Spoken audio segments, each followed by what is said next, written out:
नहमदुहु व नुसल्ली व नुसल्लिमु अला रसूलिहिल करीम। अम्मा बाद फ़अऊज़ु बिल्लाहि मिनश शैतानिर रजीम। बिस्मिल्लाहिर रहमानिर रहीम। फ़ज़कुरूनी अज़कुरकुम सदक़ल्लाहुल अज़ीम। काबिल क़द्र हज़रत अल्लामा मुफ्ती शमसुद्दीन साहब क़िबला व दिगर उलमाए ज़वील एहतराम, हाज़िरीन व नाज़रीन, अस्सलामु अलैकुम व रहमतुल्लाहि व बरकातुहू। मेरे प्यारे आका सल्लल्लाहु ताला अलैहि वसल्लम के प्यारे दीवानों, आये करीमा के जिस हिस्से की तिलावत का मैंने शर्फ हासिल किया, उससे मुताल्लिक़ कुछ मारूज़ात पेश करने से पहले आक़ाए करीम रऊफ़ रहीम अलैहि तहिय्यत व तस्लीम की बारगाह बेकस पनाह में जिस तरीक़े से मैं पढ़ाऊँ, अक़ीदत व मोहब्बत में डूब कर उसी तरीक़े से दुरूद व सलाम का नज़राना पेश करें। अस्सलातु वस्सलामु अलैका या रसूल अल्लाह, अस्सलातु वस्सलामु अलैका या हबीब अल्लाह, अस्सलातु वस्सलामु अलैका या नबी अल्लाह, अस्सलातु वस्सलामु अलैका या नूर अल्लाह, व अला आलिका व अस्हाबिका या हबीब अल्लाह, सल्लल्लाहु ताला अलैका व आलिहि वसल्लम। मेरे प्यारे आका सल्लल्लाहु ताला अलैहि वसल्लम के प्यारे दीवानों, बहुत सारी बातें आपने मुझसे पेशतर समाअत फरमाई। आज 5 बातों का मैं ज़िक्र करूँगा इंशाअल्लाह, और गुजारिश करूँगा कि ज़िंदगी में ये 5 काम कभी मत छोड़ना।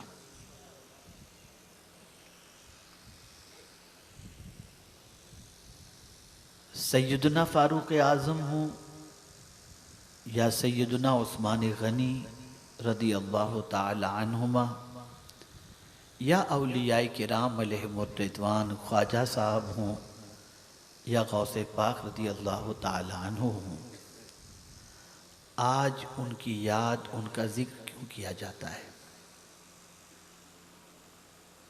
इस वक्त दुनिया का मुसलमान ये कहता हुआ नजर आता है कि मुसीबतों के पहाड़ हम पर क्यों टूट रहे हैं, परेशानियां हमारे घरों में क्यों दाखिल हो रही हैं, गुर्बत की चक्की में हम क्यों पीसे जा रहे हैं, जहालत की वादियों में हम क्यों भटक रहे हैं, मुआशरे में हमारा वक़ार, हमारी आबरू, हमारी इज़्ज़त क्यों बनती नज़र नहीं आती। और फिर थोड़ा सा आगे बढ़कर माअज़ल्लाह आज का मुसलमान ये कहता हुआ नज़र आता है, क्या अल्लाह अज़्ज़ व जल पैदा करके हमें भूल गया? माअज़ल्लाह। मेरे प्यारे आका सल्लल्लाहु ताला अलैहि वसल्लम के प्यारे दीवानों, हम अल्लाह को भूल गए। हमारा हाल ये है कि हम अगर सुबह से लेकर रात तक और रात से लेकर सुबह तक अपनी ज़िंदगी का एहतिसाब करें और गौर करें, रब को कितना याद करते हैं, तो हमारा वजूद इस बात की गवाही देगा कि हमारी ज़िंदगी इस तरीके से मसरूफ हो चुकी है और हम अपनी जिंदगी में इतने डूब चुके हैं कि माज अल्लाह बहुत सारे मुसलमान तो ये कहते हैं मौलाना माज अल्लाह नमाज का वक्त लाएं कहां से। कोई ये कहता हुआ दिखाई देता है कि मौलाना टाइम नहीं मिलता कि कुरान शरीफ की तिलावत करें।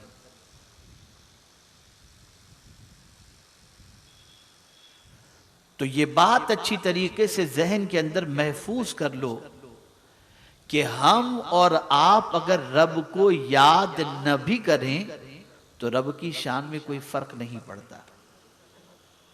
याद करेंगे तो भी फायदा हमारा है, उसका जिक्र करेंगे तो फायदा हमारा ही है।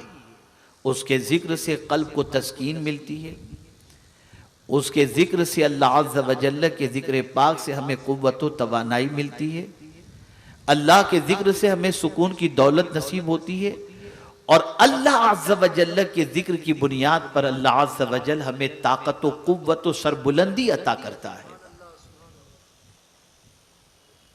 इसीलिए कुरान ने कहा वला तकूनु कल्लज़ीना नसुल्लाह, उनकी तरह मत हो जाना जिन्होंने अल्लाह को भुला दिया। अब अल्लाह को भुलाने की सजा क्या है? फ़अन्साहुम अनफुसहुम, वो खुद फरामोशी के शिकार हो गए। जो अल्लाह को भूल जाता है, अल्लाह की याद को भूल जाता है, वो खुद फरामोशी का शिकार होता है। अब खुद फरामोशी के शिकार से मुराद क्या है?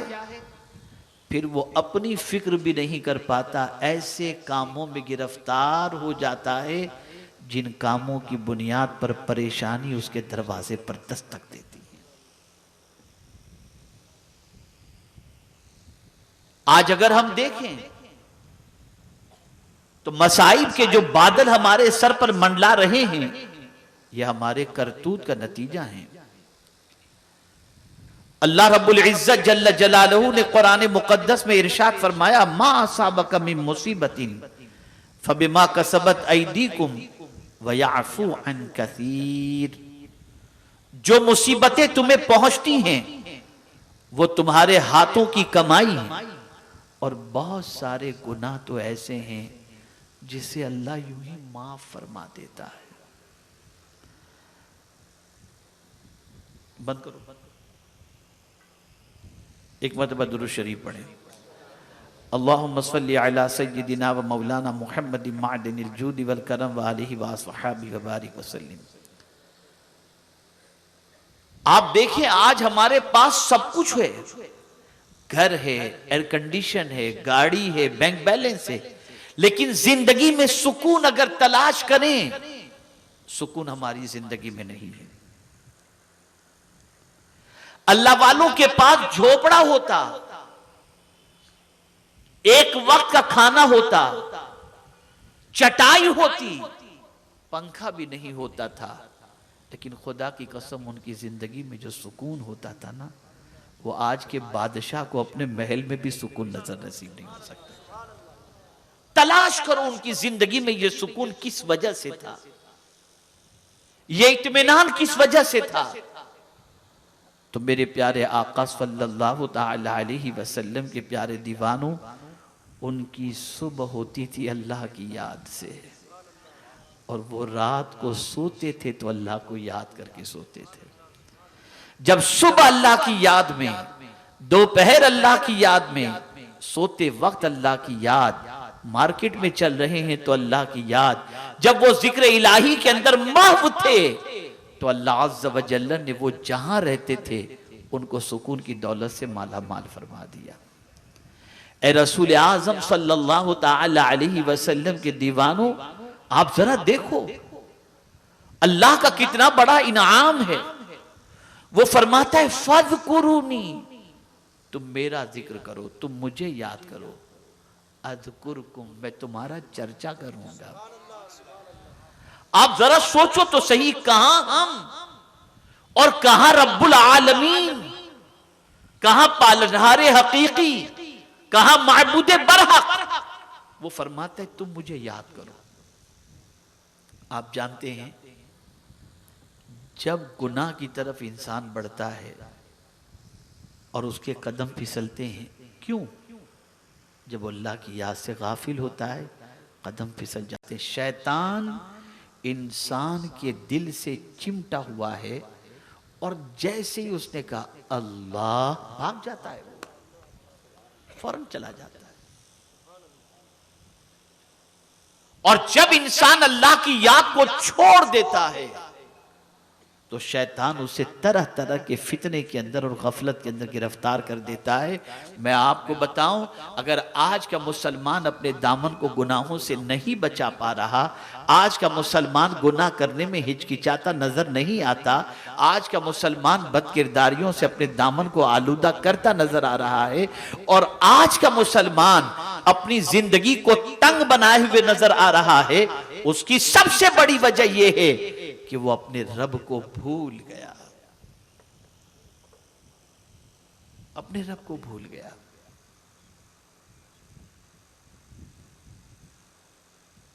अल्लाह अज़्ज़ व जल्ल इरशाद फरमाता है, वमन अअरद अन दिक्री फ़इन्न लहू मईशतन दनका व नहशुरुहु यौमल क़ियामति अअमा।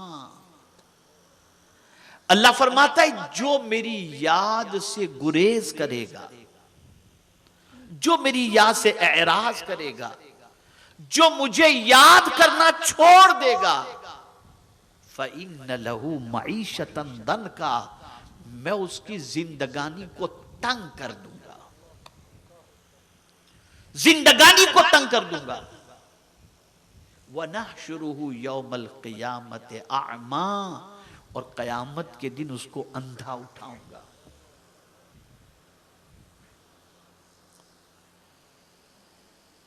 मेरे प्यारे आका सल्लल्लाहु ताला अलैहि वसल्लम के प्यारे दीवानों, जब तक मुसलमान उसकी याद में लगा रहता है, अल्लाह अज़्ज़ व जल उस बंदे की जिंदगी के अंदर सुकून नाजिल फरमाता है, उसकी तबीयत में करार होता है। आप जरा देखें रसूल गिरामी वक़ार सल्लल्लाहु अलैहि वसल्लम की हयात तैयबा को और तलाश करें मेरे आका सल्लल्लाहु अलैहि वसल्लम की ज़िंदगी के उस गोशे को जिसमें रब की याद का मसला था। तो मैं आपको बताऊं कि अल्लाह के रसूल सल्लल्लाहु ताला अलैहि वसल्लम के हवाले से फरमाया गया, यज़कुरुल्लाह कुल्ल हीन, हर लम्हा अल्लाह की याद में मसरूफ रहा करते थे। कोई वक्त ऐसा नहीं गुजरता था जिसमें अल्लाह के रसूल सल्लल्लाहु अलैहि वसल्लम अपने रब को याद न करते हों। मेरे प्यारे आका सल्लल्लाहु ताला अलैहि वसल्लम के प्यारे दीवानों, अल्लाह के जिक्र के बहुत सारे फायदे हैं, अल्लाह के जिक्र के बहुत सारे जो है सवाब, अल्लाह के जिक्र का सवाब मौजूद है। यहाँ तक मेरे प्यारे आका सल्लल्लाहु अलैहि वसल्लम के प्यारे दीवानों, आप जरा देखें, अगर पोजीशन ऐसी हो गई कि मद्दे मुकाबिल कोई ऐसा आ गया जो असलहे से लेस है, आप कमजोर हैं, आपके पास कोई चीज मौजूद नहीं है कि आप मद्दे मुकाबिल को शिकस्त दे सकें, और मुठभेड़ का मामला आ गया, तो मेरा रब फरमाता है, या अय्युहल्लज़ीना आमनू इज़ा लक़ीतुम फ़िअतन फ़स्बुतू वज़कुरुल्लाह कसीरा लअल्लकुम तुफ़्लिहून। ऐ ईमान वालो, जब कभी तुम्हारे मुठभेड़ का मामला हो तो साबित कदम रहो और अल्लाह का जिक्र कसरत से करो, अल्लाह तुम्हें कामयाबी से हमकनार फरमा देगा। क्या हो गया हमें? जिसने हमें पैदा किया उसके लिए हमारे पास टाइम नहीं। एक सवाल पूछता हूं, रोजाना कितना अल्लाह को याद करते हो? याद करने से मुराद क्या है? सिर्फ तस्बीह के दाने घुमाना और अल्लाह अल्लाह पढ़ना? याद करने से मुराद ये है कि कुछ भी करो तो ये सोचो मेरा रब देख रहा है, ये याद। अगर इस तरह से तुमने याद रखा तो गुनाह करने की तरफ कदम बढ़ रहे होंगे, और तुमने अल्लाह को याद कर लिया, सबसे बड़ा फायदा ये होगा तुम्हारे कदम गुनाह से रुक जाएंगे, अल्लाह तुम्हारे दिल को सुकून की दौलत से माला माल फरमा देगा।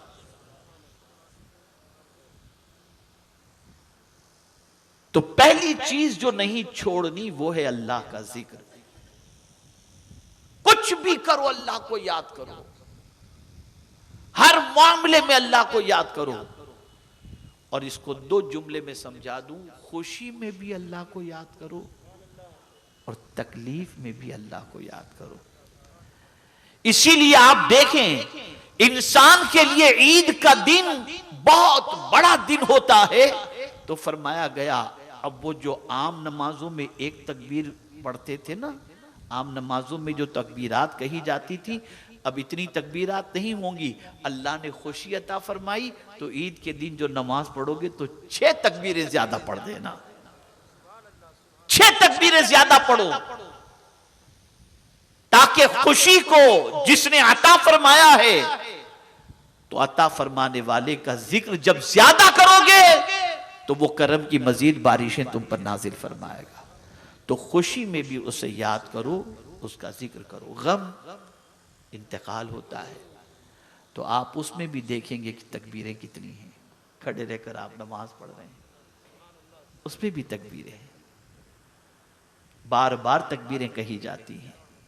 क्यों? गम में भी अल्लाह को याद करो, खुशी में भी अल्लाह को याद करो। जब तुम अल्लाह की याद को अपनी जिंदगी का वतीरा बना लोगे तो कदम कदम पर वो अपने इनाम व इकराम की बारिशें तुम पर नाजिल फरमाएगा। मेरे प्यारे आका सल्लल्लाहु ताला अलैहि वसल्लम के प्यारे दीवानों, अब किन के साथ बैठना चाहिए, किन के साथ उठना चाहिए, किन की सोहबत के अंदर जिंदगी गुजारनी चाहिए? हम लोग तो उनकी सोहबत में बैठते हैं जिनकी सोहबत में बैठने के बाद गुनाह का चस्का चढ़ जाए, माल कमाने की हिर्स पैदा हो जाए, मालदार बनने का जज्बा पैदा हो जाए, आवारगी की तरफ तबीयत चली जाए, नाच गानों का शौक पैदा हो जाए, सिगरेट तंबाकू की आदत पैदा हो जाए, पिक्चर देखने का जज्बा पैदा हो जाए, आवारगी की तरफ हमारे कदम बढ़ जाएं, हम ऐसों की सोहबत में बैठते हैं। लेकिन पैगंबर रहमत सल्लल्लाहु अलैहि वसल्लम को अल्लाह अज़्ज़ व जल्ल ने किनके पास बैठने का हुक्म अता फरमाया ताकि ऐसों के पास बैठना भी नबी की सुन्नत बन जाए। तो मेरा रब फरमाता है, वासबिर नफ्सका मअल्लज़ीना यदऊना रब्बहुम बिलगदाति वल आशी।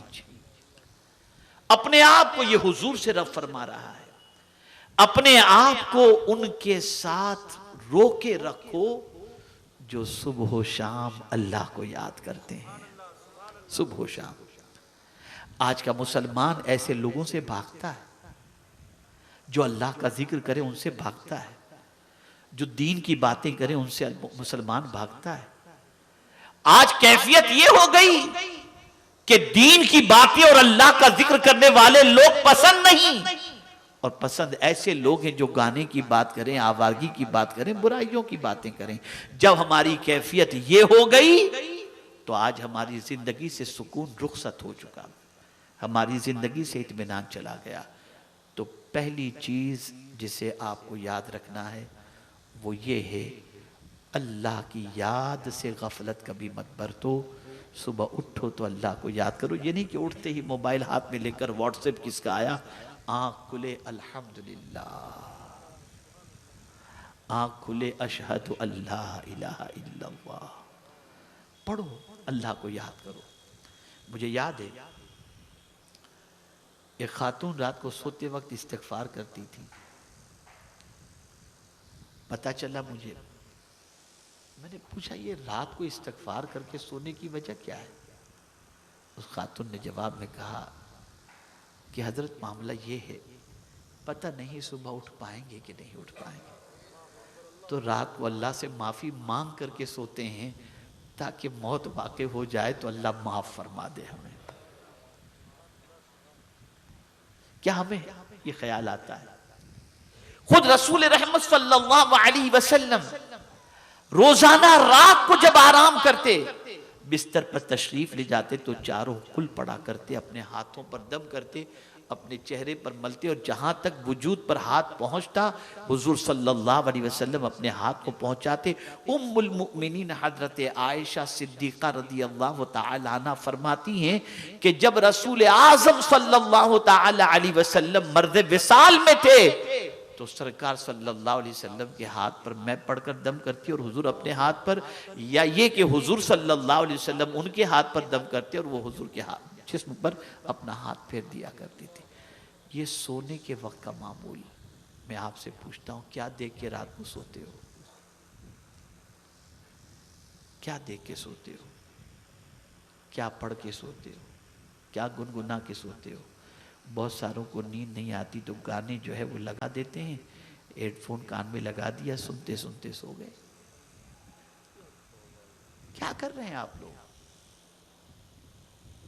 तो अल्लाह का जिक्र, इससे गफलत कभी मत बरतना, वरना सबसे पहला नुकसान ये होगा, दिल से अल्लाह सुकून की दौलत को छीन लेगा और अल्लाह अज़्ज़ व जल्ल की नेमतों से हम महरूम हो जाएंगे। ये पहली चीज़ पता ये चला, अल्लाह का जिक्र कभी नहीं भूलना। खाने से पहले अल्लाह को याद करो, खाने के बाद अल्लाह को याद करो। खाने से पहले बिस्मिल्लाह शरीफ पढ़ लो, खाने के बाद अल्हम्दुलिल्लाह पढ़ लो। पानी पीने से पहले बिस्मिल्लाह शरीफ, पानी पीने के बाद अल्हम्दुलिल्लाह। घर का दरवाज़ा बंद करो तो बिस्मिल्लाहिर्रहमानिर्रहीम पढ़ करके बंद करो। बल्कि मेरी क्लिप्स आ रही हैं, मुसलसल आएंगी कुरानी अमाल के सिलसिले में। आक़ाए करीम सल्लल्लाहु ताला अलैहि वसल्लम के दीवानों, जो शख्स अपने घर में दाखिल होते वक्त सलाम करे, दुरूद शरीफ पढ़े और सूरह इखलास पढ़े, उसके घर में कभी फाका नहीं आएगा, कभी तंगदस्ती का वो शिकार नहीं। आज तो गुनगुनाते गुनगुनाते जाते हैं, गाना गुनगुनाते घर में एंट्री किए, न सलाम, न दुरूद शरीफ, न सूरह इखलास, न कुछ भी नहीं। बस अजीब जिंदगी हो चुकी है। और फिर ये कह रहे हैं परेशानियां क्यों आ रही हैं? बंदे तू खुदा को याद कर, सारी परेशानियां दूर हो जाएंगी, सारी मुसीबतें दूर हो जाएंगी। तो पहली चीज अल्लाह को याद करो। दूसरी चीज, शुक्र करना कभी न छोड़ें। अल्लाह का शुक्र हर हाल में अदा करो। मेरे प्यारे आका सल्लल्लाहु ताला अलैहि वसल्लम के प्यारे दीवानों, आदमी मालदार बनना चाहता है, आदमी तरक्की करना चाहता है, आदमी सरमाएदार बनना चाहता है, आदमी दौलत का अंबार उसके पास हो वो चाहता है। और सबसे बड़ी चीज, अगर कोई खुशहाल है तो वो ये चाहता है कि इसकी ये नेमत जो अभी उसके पास मौजूद है, उसके पास से कभी रुखसत न हो। तो मेरे रब ने फरमा दिया, बंदे अगर तू चाहता है ना कि मैंने जो तुझे नेमत दी वो तेरे पास से कभी न जाए, तो एक नुस्खा तुझे दे दिया जाता है। और वो नुस्खा ये है, लइन शकरतुम लअज़ीदन्नकुम, तुम शुक्र करोगे हम तुम्हें ज्यादा अता करते चले जाएंगे। तो शुक्र अदा करो। और जितनी मुसीबतें आती हैं वो नाशुक्री की बुनियाद पर। कुरान कहता है, मा यफ़अलुल्लाहु बिअज़ाबिकुम इन शकरतुम व आमनतुम व कानल्लाहु शाकिरन अलीमा। अल्लाह तुमको अजाब देकर क्या करेगा अगर तुम शुक्र अदा करो, अगर तुम ईमान लाओ। अल्लाह कद्र करने वाला है, जानने वाला है। हर नेमत पर अल्लाह का शुक्र, हर नेमत के मिलने पर अल्लाह का शुक्र। कभी तुम्हारी मन की मुराद पूरी हो जाए, फौरन सजदे में चले जाओ, मौला तेरा शुक्र है, फौरन अल्हम्दुलिल्लाह। बच्चे नहीं हो रहे थे, अल्लाह ने औलाद से माला माल कर दिया, फौरन अल्लाह अज़्ज़ व जल्ल का शुक्र अदा करो। इसी तरीके से सबसे ज्यादा शुक्र जिस बात का अदा करना है वो क्या है? मौला तूने हमें जानवर नहीं इंसान पैदा फरमाया, इंसानों में भी मुसलमान पैदा फरमाया, मुसलमान में भी तेरे हबीब का उम्मती बना दिया। मेरे प्यारे आका सल्लल्लाहु अलैहि वसल्लम के प्यारे दीवानों, इस बात पर अल्लाह अज़्ज़ व जल्ल का शुक्र अदा करो, अल्लाह के एहसान को मानो। मेरे प्यारे आका सल्लल्लाहु ताला अलैहि वसल्लम के प्यारे दीवानों, कभी तुम्हारी दुआएं कबूल हो जाएं तो अल्लाह का शुक्र अदा करो, कभी कारोबार में वुसाअत हो जाए अल्लाह का शुक्र अदा करो। अब आइए यहाँ पर थोड़ा सा मैं एक्सप्लेन करता हुआ चलूं ताकि समझ में बात आ जाए। शुक्र से मुराद एक ये भी है कि दी हुई नेमतों की कद्र करना। आइए हम देखते हैं, अभी कुछ दिनों पहले अमीरुल मुमिनीन खलीफतुल मुस्लिमीन हजरत उस्मान ज़ुन्नूरैन रज़ियल्लाहु मौला तबारक व तआला अन्हु का यौम शहादत गुजरा है। आप जानते हैं हजरत अमीरुल मुमिनीन उस्मान इब्न अफ़्फ़ान ज़ुन्नूरैन रज़ियल्लाहु मौला तबारक व तआला अन्हु की अजमत और उनका अंदाज़े शुक्र क्या था। अल्लाहु अकबर, कद्र करते थे, नेमतों की कद्र करते थे, बेजा इसराफ नहीं करते थे। आइए मैं आपको समझाऊं।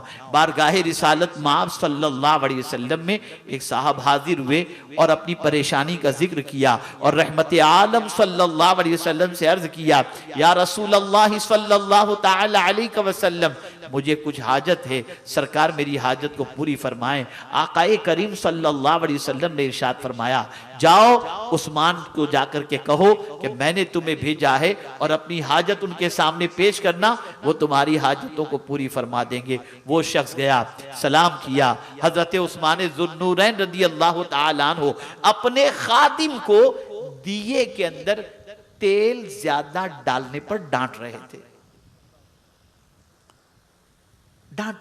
वो घबरा गया, कहा थोड़े से तेल पर अपने गुलाम को इतना डांट रहे हैं तो मुझे क्या अता फरमाएंगे। वापस आ गए हुजूर के पास हाजिर हुए। सरकार मैंने ये देखा, कहा जाओ जाकर के तुम उस्मान को मेरा सलाम कहना और कहना कि मैंने तुम्हें भेजा और अपनी जरूरत पेश करना। वो गए तो देखा नमक के सिलसिले में अपने गुलाम को डांट रहे थे। फिर वो वापस आ गए, आकाए करीम सल्लल्लाहु अलैहि वसल्लम से अर्ज किया, हजरत उस्मान ज़ुन्नूरैन नमक के सिलसिले में अपने गुलाम को डांट रहे थे, वो मुझे क्या अता करेंगे। सरकार सल्लल्लाहु अलैहि वसल्लम ने फरमाया, हिम्मत करके जाओ, सलाम पेश करो और मेरा भी सलाम कहना और कहना कि मैंने तुम्हें भेजा है। अल्लाहु अकबर। वो पहुंचे, हिम्मत की, सलाम पेश किया और जैसे ही कहा मुझे हुजूर सल्लल्लाहु अलैहि वसल्लम ने भेजा है, तो हजरत उस्मान गनी रज़ी अल्लाह तआला अन्हु ने फरमाया, आओ अंदर आ जाओ, बताओ कैसे आना हुआ। ये मेरी हाजत है। अल्लाह अकबर। गए, जहाँ सारा साजो सामान माल पड़ा था वहाँ गए, वहाँ से ला करके उसे पेश फरमाया और फिर उसके बाद कुछ और भी अता फरमाया और उसके बाद इरशाद फरमाया कि आइंदा कभी भी हाजत हो तो मेरे पास आ जाया करो, सरकार को तकलीफ मत दिया करो। उसने अर्ज किया, हुजूर मैं नमक के सिलसिले में आपको डांटते हुए देखा, मैं तेल के सिलसिले में आपको डांटते हुए देखा, लेकिन जब मैंने हुजूर का पैगाम आपके सामने पेश किया और मैंने मांगा और अपना सवाल पेश किया तो आपने मेरी ज़रूरत से ज़्यादा मुझे अता फरमाया। वजह क्या है? तो जवाब में कहते हैं, मैं भी हुजूर का हूँ और मेरा माल भी हुजूर का है। मैं भी हुजूर का हूं, मेरा माल भी हुजूर का है। ए रसूल आजम सल्लल्लाहु तआला अलैहि वसल्लम के दीवानों, आप देखें एक तरफ माल उनके पास है और इनकी शान क्या है, मुजहिज़ जैशिल उसरत फी रिदर रहमान, ये इनकी शान है। और अल्लाह अकबर, इतना हुजूर की खिदमत में उन्होंने पेश किया और दीन की राह में कि मुस्तफा जाने रहमत सल्लल्लाहु अलैहि वसल्लम ने फरमाया, उस्मान तुम जो चाहो करो, जन्नती हो, ये फरमा दिया। लेकिन कोई मुझे बता दे कि फजूल खर्ची उन्होंने की हो। नेमत की कद्र थी, माल की कद्र करो। आज हमारी कौम के पास माल आता है, सबसे पहले गुनाह की तरफ बढ़ती है।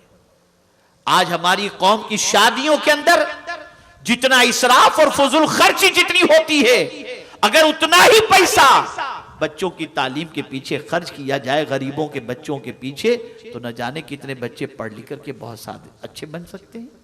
लेकिन नहीं, जब हमारी कैफियत ये बन गई कि हम अल्लाह की नेमतों का शुक्र और कद्र करने की बजाय नेमतों का मिसयूज करने लगे, तो अल्लाह ने हमसे नेमतें छीन ली। नेमतों की कद्र करो, पानी पियो, अल्लाह का शुक्र अदा करो। और मैं आपको बता दूं, आने वाले चंद सालों के बाद आलमी जंग भी अगर होती है तो पानी के लिए होगी। बहुत हालात खराब मुस्तकबिल के दिखाई दे रहे हैं, आप शायद इस चीज को महसूस न करते हो। याद रखें और अच्छी तरीके से याद रखें। अल्लाह की नेमतों की कद्र करो।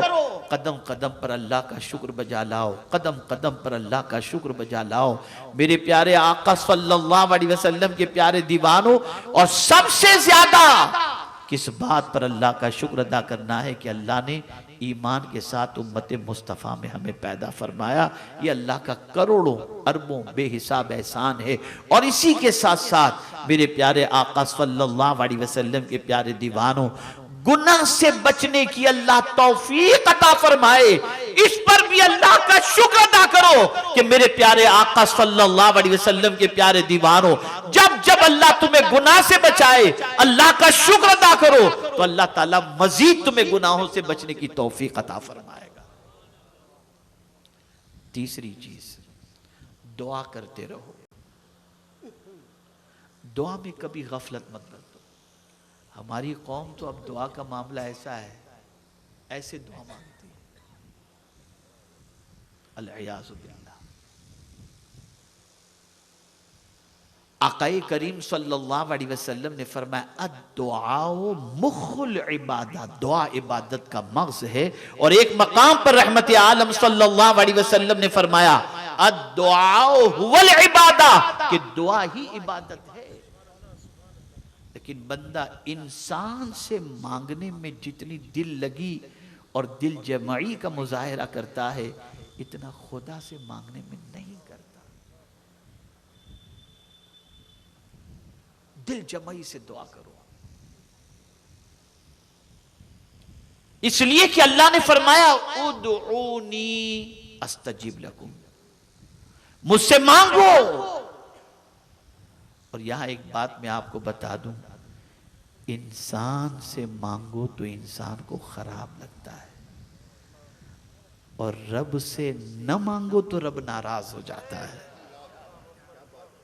न मांगो तो वो नाराज हो जाता है। सैयदना गौसुस सकलैन रदी अल्लाहुल मौला तबारक व तआला अन्हु इरशाद फरमाते हैं, एक शख्स मस्जिद में नमाज के लिए गया, और नमाज अदा करने के बाद बगैर दुआ किए वो मस्जिद से निकला। अल्लाह की रहमत उसका पीछा कर रही थी कि अब दुआ मांगेगा, अब दुआ मांगेगा, अब दुआ मांगेगा। लेकिन जब वो मस्जिद से निकल गया बगैर दुआ किए हुए, तो गौसे पाक रदी अल्लाह मौला तबारक व तआला अन्हु फरमाते हैं, गैब से आवाज आती है, मेरे बंदे, अगर तुझे मुझसे मांगने में शर्म आती है तो मुझे भी तेरी नमाज कबूल करने में हया आती है। मुझे तो मेरे वो बंदे बहुत पसंद है जो मुझसे मांगा करते हैं। नादानो, सोचो तो सही, जो जिससे मांगना जिसको पसंद है, यानी अल्लाह चाहता है मेरे बंदे मुझसे मांगें, और उस रब्बे कदीर जल्ल जलालहू को बंदे का मांगना पसंद है, बंदे उसी से नहीं मांगते। एक मरतबा दुरूद शरीफ पढ़ लें, अल्लाहुम्मा सल्ली अला सय्यिदिना व मौलाना मुहम्मदिन मादिनिल जूद वल करम व आलिहि व अस्हाबिहि व बारिक वसल्लम। सबसे मांगते हैं, रब से नहीं मांगते। और रब की शान क्या है? व इम मिन शैइन इल्ला इंदना खजाइना, अल्लाह फरमाते हर चीज का खजाना मेरे पास है। यानी कि इतना सा है, सारी चीजों का खजाना मेरे पास है। लेकिन आप जरा देखें कि उस करीम से मांगने के अंदर कैफियत कभी बनी है? तो अल्लाह से मांगा करो, अल्लाह से दुआ करना कभी ना छोड़ो, मांगना कभी ना छोड़ो। और मेरे प्यारे आका सल्लल्लाहु ताला अलैहि वसल्लम के प्यारे दीवानों, मांगने वाले, अल्लाह से मांगने वाले बंदे अल्लाह को बहुत पसंद हैं।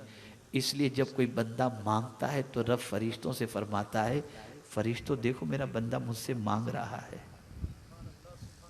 तो फरिश्ते अर्ज करते हैं, हाँ मौला, वो जानता है कि तू देने वाला है। तो फरिश्ते से मौला फरमाता है, गवाह हो जाओ, मैंने इसके सवाल को पूरा फरमा दिया। फिर रब की शान। तो दुआ करना कभी ना छोड़ो। बसा औकात इंसान थक जाता है, कहता है मैं जमाने से दुआ करता हूं, मेरी दुआ कबूल नहीं होती। तो मैं आपको बताऊं, कि दुआ तो यकीनन कबूल होती है, इसलिए कि अल्लाह का वादा है, इन्नल्लाह ला युखलिफुल मीआद, अल्लाह वादा खिलाफी नहीं फरमाता। जब उसने फरमा दिया उदऊनी अस्तजिब लकुम, मुझसे मांगो मैं तुम्हारी पुकार का जवाब दूंगा, तुम्हारी दुआ को कबूल करूंगा, तो फिर दुआ के रद्द होने का सवाल ही नहीं होता। लेकिन बस फर्क सिर्फ इतना है कि हम जो मांगते हैं वो हमारे लिए बेहतर है या नहीं, वो अल्लाह जानता है। तो देता वो है जो हमारे हक में बेहतर हो।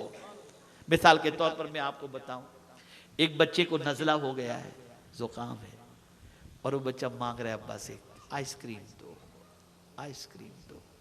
बाप जानता है कि आइसक्रीम दूंगा बीमारी बढ़ जाएगी, तो बाप क्या करता है, उसकी जगह कोई दूसरी चीज दे देता है ताकि बच्चे की बीमारी न बढ़े।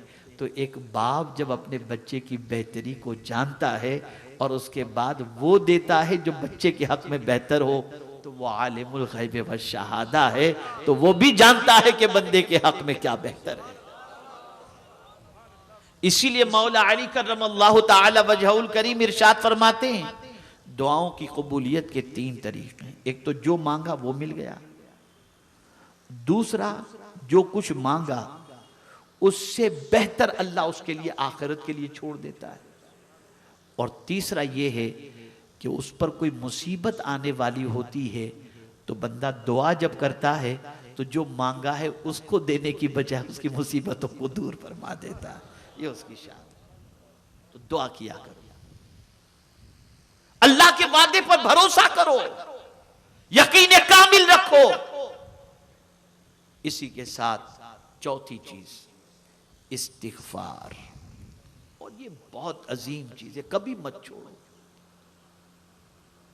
अल्लाह से माफी मांगना कभी मत छोड़ो।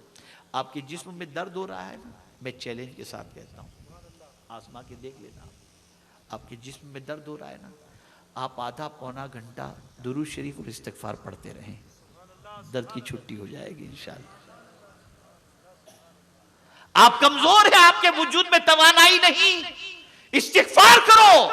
वयज़िदकुम कुव्वतन इला कुव्वतिकुम, ये कुरान कह रहा है, अल्लाह तुम्हारी कुव्वत में और कुव्वत अता फरमा देगा। ये इस्तिगफार। रोजी में तंगी है, इस्तिगफार करो। युरसिलिस समा अलैकुम मिदरारा, ये कुरान का फरमान है।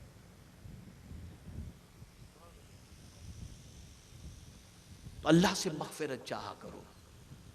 और खुद रसूल रहमत सल्लल्लाहु अलैहि वसल्लम इरशाद फरमाते हैं, जो शख्स इस्तिगफार को लाजिम पकड़ ले, अल्लाह उसका गम हल्का कर देता है, काम आसान कर देता है, और ऐसी जगह से रोजी अता करता है जहां उसका गुमान भी नहीं जाता।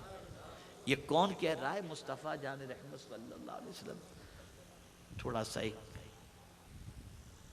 ज़मीर को झंझोड़ने वाली बात करूं, मुसलमानों, अल्लाह के रसूल के फरमान पर भी तुम्हारा ईमान कमजोर हो चुका है, कमजोर हो चुका है। अगर कहा जाए कि ये करो, मौलाना मैं जमाने से करता हूं, कुछ और बताओ, यकीन कमजोर है। इतना तो सोचो कि जो हुजूर पर ईमान नहीं लाए थे वो हुजूर की बातों पर यकीन रखते थे, और आज भी दुनिया चाहे कुछ भी करती हो, लेकिन जब हुजूर की पेशन गोई की बात आती है तो डरते हैं कि जो कुछ हुजूर ने फरमाया है बिल्कुल सच फरमाया, ये बातिल की पोजीशन है।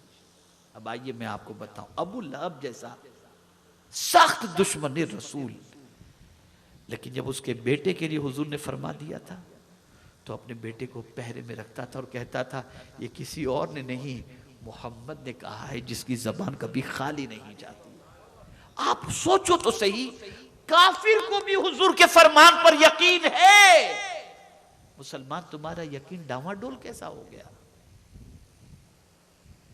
क्यों कहते हो जमाने से हम करते हैं, हमें वो मैं आपको कहता हूं जो कुछ अल्लाह और उसके रसूल ने कह दिया वो हक है, वैसा ही होगा, वैसा ही होगा। यकीन कमजोर कैसे हुआ? ताल्लुक जब कमजोर होता है तो यकीन कमज़ोर होता है। और ताल्लुक़ जब मजबूत होता है ना तो यकीन भी मजबूत हो जाता है। आप देखें ना, अगर किसी से ताल्लुक़ आपका मजबूत हो जाए, किसी मिनिस्टर से, किसी एमएलए से, किसी से भी ताल्लुक़ आपका स्ट्रॉन्ग हो, वो आता जाता हो, मिलता जुलता हो, घर में आना जाना हो, दोस्ताना हो, तो कोई भी बात होगी तो आप कहेंगे मुझे कोई टेंशन नहीं, मेरे ताल्लुकात बड़े अच्छे, मैं फ़ोन करूँगा फ़ौरन आ जाएगा। लेकिन वो ताल्लुकात कायम कैसे? 4 साल के बाद मुलाकात करने पर नहीं होते, रोज़ाना खैर खैरियत पूछने पर, राब्ता रखने पर, खुशी और गम में शरीक करने पर, तब ताल्लुक़ रहता है। लेकिन हर कोई किसी बड़े से ताल्लुक़ नहीं बना पाता। बहुत बड़े से ताल्लुक़ बनाने के लिए आपको बड़ा बनना पड़ता है, तब किसी बड़े से ताल्लुक़ बनता है। लेकिन या रसूल अल्लाह, आपकी अज़मतों पर कुर्बान कि आपसे बड़ा अल्लाह ने किसी को पैदा किया ही नहीं। इतने बड़े हैं लेकिन गरीब भी आपसे ताल्लुक़ कायम कर सकता है, अमीर भी ताल्लुक़ कायम कर सकता है। अल्लाह अल्लाह, या रसूल अल्लाह सल्लल्लाहु अलैहि वसल्लम, आपसे ताल्लुक़ कैसे कायम हो? तो फरमा दिया गया, बहुत अच्छा इरशाद है। आज मैं आपको बताऊं, आपके मोबाइल के अंदर अगर बैटरी चार्ज नहीं तो आपका कांटेक्ट किसी से नहीं होगा, आप नेटवर्क के अंदर नहीं है, कांटेक्ट किसी से नहीं होगा, मुमकिन है। लेकिन या रसूल अल्लाह, आपकी अज़मतों पर कुर्बान कि कोई चीज़ की ज़रूरत नहीं, न नेटवर्क की ज़रूरत है, न बैटरी की ज़रूरत है, कुछ भी नहीं। यहाँ आपने कहा अस्सलातु वस्सलामु अलैका या रसूल अल्लाह, आपका कनेक्शन मदीने वाले से जुड़ गया, फौरन जुड़ गया। और इस तरह से जुड़ा कि आपका नाम और आपके वालिद का नाम बारगाह मुस्तफ़ा में लिया जा रहा है। सोचो तो सही, लोगों सबसे ताल्लुक़ कायम करने की फिक्र करते हो, कभी हुजूर से ताल्लुक़ कायम करने की फिक्र की कभी तो? आला हज़रत का ताल्लुक़ हुजूर से स्ट्रॉन्ग था। हम तो दुआ पढ़ते हैं तो डगमगाते हैं, यार तो पढ़ तो ली हमने, अल्हम्दुलिल्लाह लज़ी आफ़ानी मिम्मा इब्तलाका बिही व फ़द्दलनी अला कसीरिन मिम्मन ख़लक़ तफ़दीला। लेकिन यार पता नहीं ये बीमारी लगेगी कि नहीं लगेगी, बचेंगे कि नहीं बचेंगे, ये शक होता है। क्यों? इसलिए कि यकीन हमारा पुख्ता नहीं, ताल्लुक़ पुख्ता नहीं है। आला हज़रत का ताल्लुक़ हुजूर से इतना स्ट्रॉन्ग था कि बहरी जहाज जब हिचकोले खा रहा था तो ताल्लुक़ कमज़ोर वालों ने तो कह दिया था कि अब डूबेंगे तब डूबेंगे, लेकिन मेरा इमाम कह रहा था नहीं डूबेंगे, नहीं डूबेंगे, इसलिए कि हुजूर ने जो दुआ बताई थी हमने वो दुआ पढ़ ली है, हमारा जहाज जो है वो मंजिल मकसूद तक पहुंच करके रहेगा। तो ताल्लुक़ मजबूत हो तो यकीन मजबूत होता है। ये जुमला बहुत उम्दा है और खुतबा के लिए और समझने वालों के लिए बहुत अजीम। ताल्लुक़ मजबूत तो यकीन मजबूत, ताल्लुक़ कमजोर तो यकीन कमजोर। तो अल्लाह के फरमान पर यकीन रखो, अल्लाह के रसूल सल्लल्लाहु अलैहि वसल्लम के फरमान पर यकीन रखो और इस्तिग़फ़ार की कसरत करो। ये हर परेशानी का इलाज है। 2 चीजें, दुरूद शरीफ और इस्तिग़फ़ार, इसको लाजिम पकड़ लो। वमा काना अल्लाहु लियुअज़्ज़िबहुम व अंत फ़ीहिम वमा काना अल्लाहु मुअज़्ज़िबहुम व हुम यस्तग़फ़िरून। अल्लाह फरमाता है, अल्लाह उन बंदों को अज़ाब कैसे दे जो बंदे अल्लाह की बारगाह के अंदर मग़फ़िरत चाह रहे हो, माफ़ी मांग रहे हो, अल्लाह उनको अज़ाब नहीं देता। तो इस्तिग़फ़ार को लाजिम करो। ये 4 चीजें हो गई।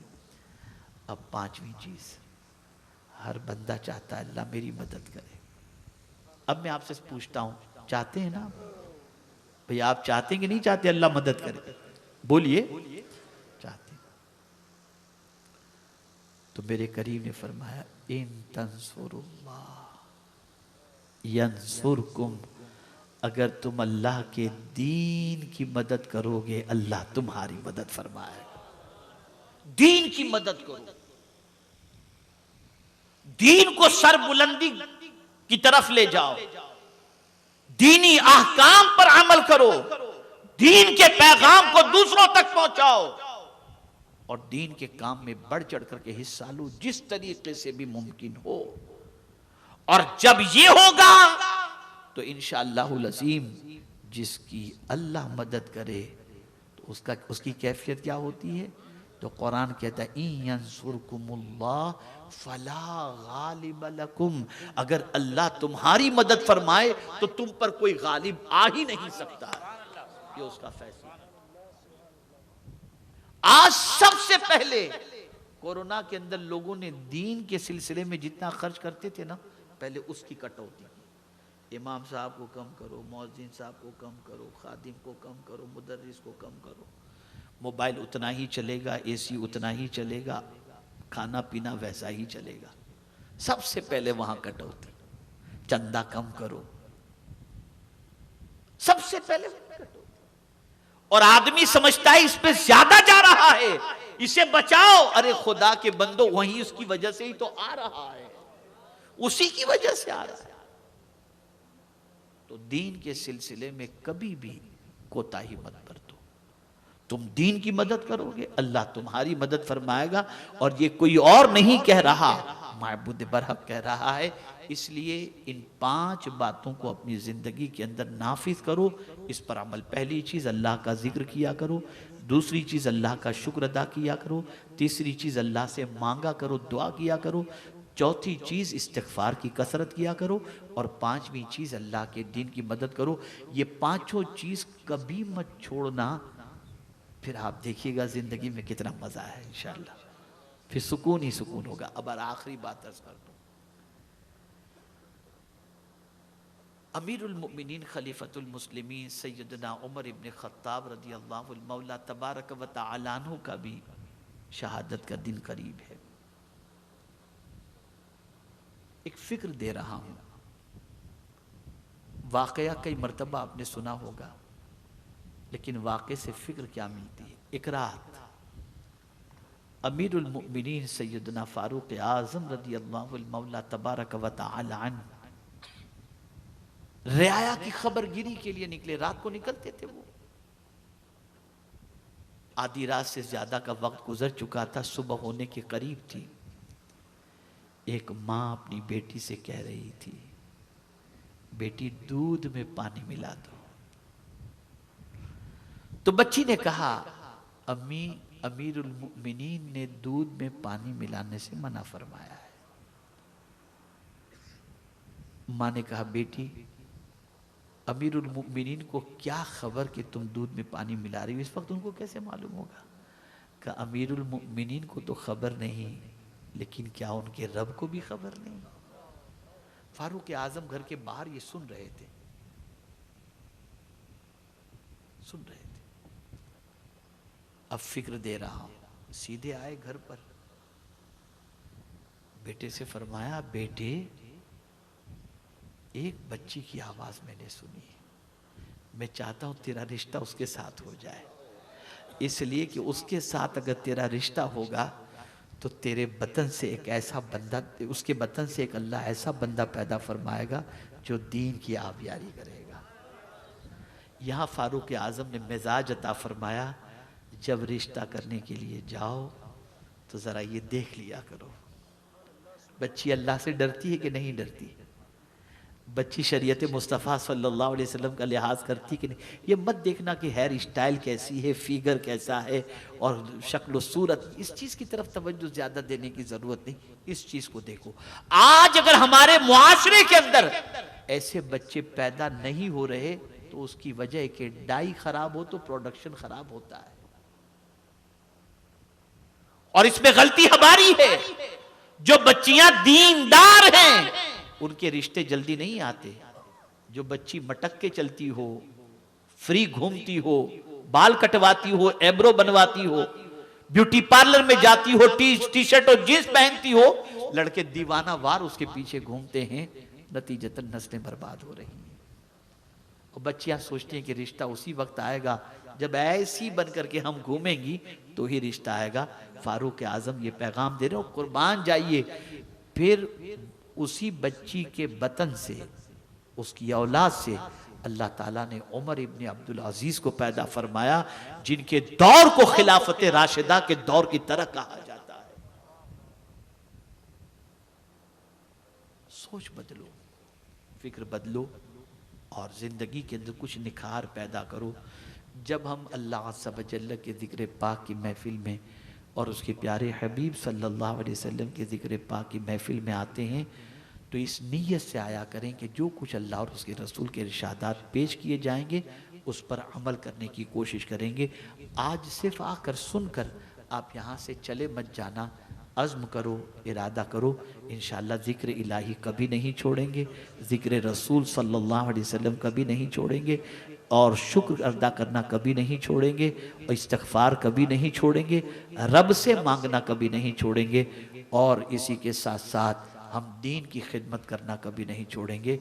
बस एक तारीख़ी जुमला मैंने कल सुबह बुलबुल बाग़ मदीना को मैंने व्हाट्सएप किया था, वो जुमला मैं आपकी समाअतों के हवाले कर दूँ। याद रहे तो रखना, लिख सको तो लिख लेना।